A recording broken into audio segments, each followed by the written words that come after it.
Welcome to 10 Minutes on the Spring Statement, a podcast from the Joint Public Issues team. My name is Florence and I'm an intern at JPIT, and joining me today is Paul Morrison, Policy Advisor for the Methodist Church and part of the JPIT team as well. It's good to be with you, Paul. Hiya. So would you mind just summarising for us the headlines from the Spring Statement in terms of benefits? Yeah, there was a lot going on in the spring statement, and to keep this at 10 minutes on as opposed to a 1 hour on, we're really just going to focus on the benefit changes, because those are the things that will directly affect the most disadvantaged in society already. Now, the headline that was announced was that around about £4.7 billion was being cut from disability related benefits, and it was being done in two ways. Both the benefit that goes to people who are out of work was being cut, or the health component of that was being cut, and the benefit called personal independence payment, which compensates people for the fact that it's just more expensive to live as a disabled person. The rules as to who was going to be eligible for that were changed to make it much harder for people to receive the benefit. And that's extraordinarily bad news, because people with disabilities are much more likely to be in poverty. They are much more likely to use food banks. They are almost any measure of deprivation. People with disability suffer it more. So this is a group who need money. It's not a group who need less money. But that's what the statement did, and it caused an uproar.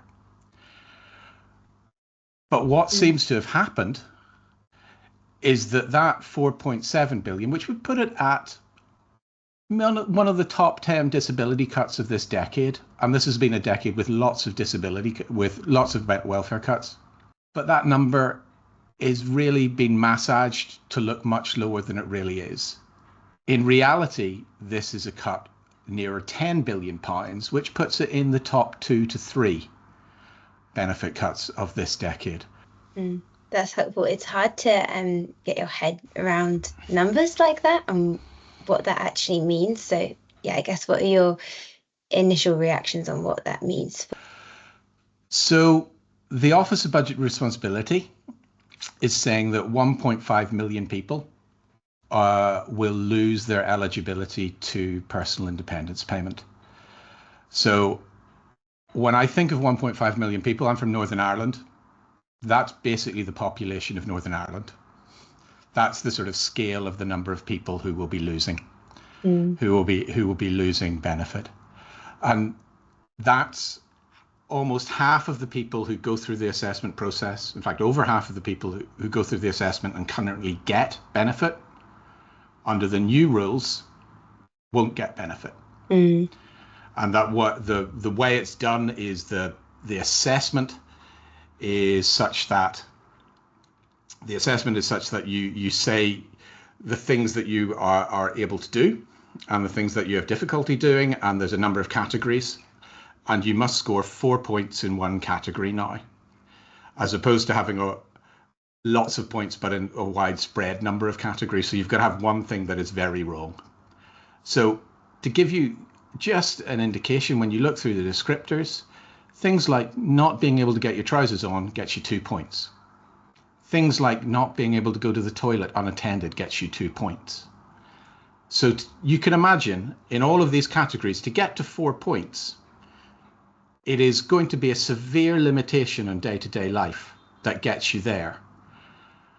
And you need 8 points overall. So you have to start scoring points in other places as well. So previously, you could score points in lots of categories and you would get benefit. Now that's gone, and over half of people don't do that. So there are lots of people who have a high probability of being in poverty and experiencing deprivation, who will have their incomes cut by over £3,000. I've just assumed that some of those people, in fact, about a third of the people who are refused benefit, will find some way of getting back on the benefit.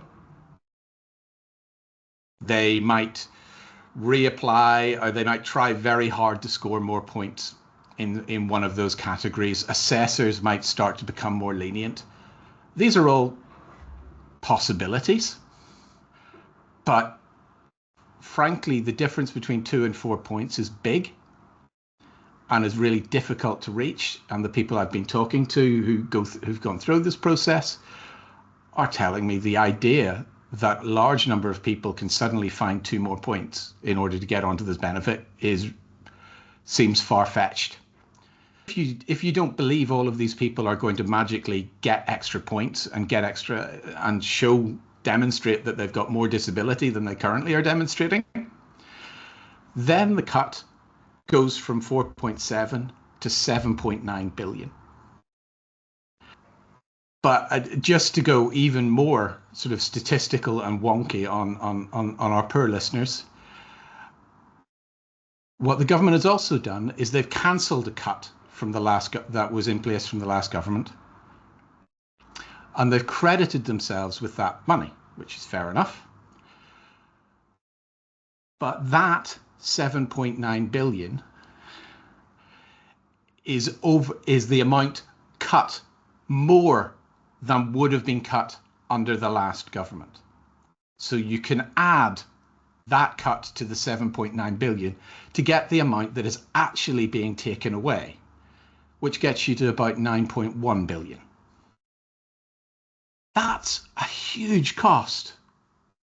Millions of people are going to be scrabbling around to try get enough money or get enough points to qualify, or then scrabble around to try find a way of rebudgeting their life without this additional money. If you want people with disabilities to go out to work, it's going to cost you money, certainly in the short run, because Scope made an assessment that it costs about £1,000 a month extra to have the same standards of living if you have a disability than if you don't. PIP doesn't cover all of that. If you get the full award, it doesn't cover all of that. So just to get people to the place that that able-bodied people are at, you need to spend money. And we've chosen to spend not a little less money, we've chosen to spend a lot less money. And that's going to cause real problems.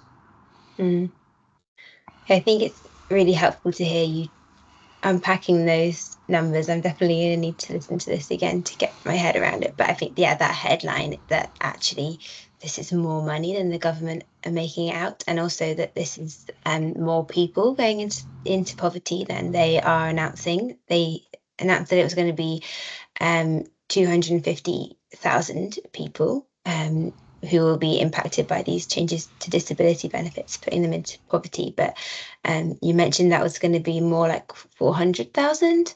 Basically, the last government's policy was going to put 150,000 into poverty. So they cancelled that, and then they introduced their own poverty policy, which will be 250,000 more than what the last government had planned, which 150 plus 250 gets you to around 400,000. Whatever spring statements are or budgets are, they are a series of choices.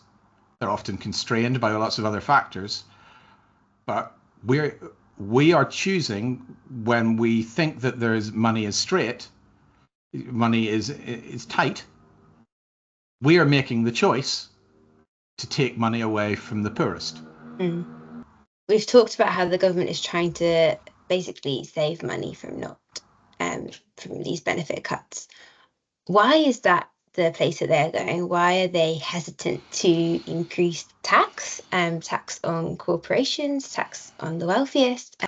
So the statement had some stuff around collection of what's called reducing the tax gap, which is the amount that people owe next to the amount that's received. And there's all sorts of reasons for that, some of which is fraud, some of which is other things. So there was movement on that. They're investing in people to do that. But fundamentally, government talks about tough choices. I think the tough choice is to go to the sort of people who can fund think tanks and fund political parties and say, do you know what?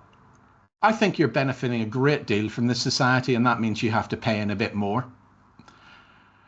That's the tough choice. And it's the tough choice that no government has been making. And instead, they say it's a tough choice, and I'm sure it is, but it's not the really tough choice, taking money away from people who fundamentally have very little voice and are going to cause you politically very little problems. And government made a promise in the election campaign not to raise a particular set of taxes, and that's really constrained them. But they also made a promise to drive down child poverty. Which promise is worth more? There's this stereotype around whether you're kind of economically helpful. And obviously, if you're receiving benefits, you're spending them in your local area. So you're contributing to your local economy. But how much of our time and attention is going on kind of social media, online, and how much are these big organizations like Meta, corporations paying in tax? I feel like there's a very unhelpful and stigmatizing stereotype around my generation. There's a lot of people who are out of work because of health problems, particularly around mental health. And there's a stereotype around people just sort of being on their phones all of the time. And I heard someone mention, even if that was true, if people are on their phones all the time, they're still doing something economical. We're watching adverts online, and from that very kind of like calculated economics view, that's still like things which are contributing, but then these huge corporations aren't paying tax. And so, yeah, I don't know if you have any thoughts on that. I very much just sprung that on you. So there are two questions in there. One is around about stereotypes of young people. And it's absolutely true that young people are entering the labour market with higher rates of mental health problems than ever before. And there was an enormous survey done in 2017 and then repeated in 2022, which showed that mental health problems went up enormously across all the ages of children. The Children's Society put out a report saying that British children, especially British girls, are the unhappiest in Europe, and that trend has been increasing over the past 10 years that they've been doing the analysis. So there is an enormous problem that our young people are unhappy and mentally unwell. But the problem isn't that we're paying them personal independence payment.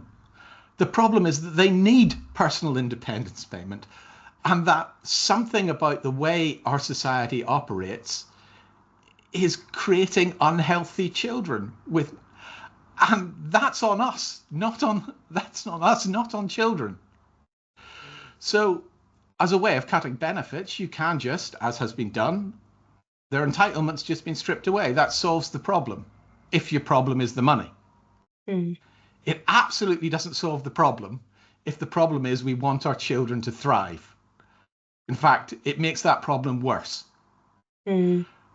So, and in terms of who should be paying, what has happened over the past 25, 30 years is that increasingly the way in which people get rich isn't by income. For you and me, it's income. That's we get a salary, we pay it each month, and we might save some. For most people, for people who make serious money, it's in assets. They own something and it increases in value. They may do something to help it increase in value, or they may just let it sit there, and things like houses just increase in value when they sit there. So, but tax is really good at getting into income and really bad in getting into wealth. And until we address that, people with very large corporations who make their money by the asset of that corporation increasing in value day in and day out won't contribute to the society they are making so much wealth from. We've certainly gone over 10 minutes, but just really quickly, I know you're talking about, an image of what does it mean for children to thrive? What does it mean for people who have disabilities to thrive? What can churches be doing in response to this spring statement and its implications for poverty? Churches do a huge amount. There are lots of projects, the one that first comes to mind is Food Bank, but actually there's lots of other things that churches do. Some of them small, just sitting and having a coffee morning, which is pay as you can, or all of those things that churches do. The thing that I would say churches should really look out for is that mental health problems, the people who are really being targeted by this changes, are often invisible. So you don't know who's going to be affected.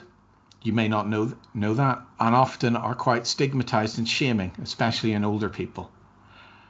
And that means they may not want to talk about it either. But there may be people who who are in your congregation who you would not think are going to be affected by this. And now's a really good time to have those conversations, to have conversations and be open about what our needs are. That is all we've got time for today.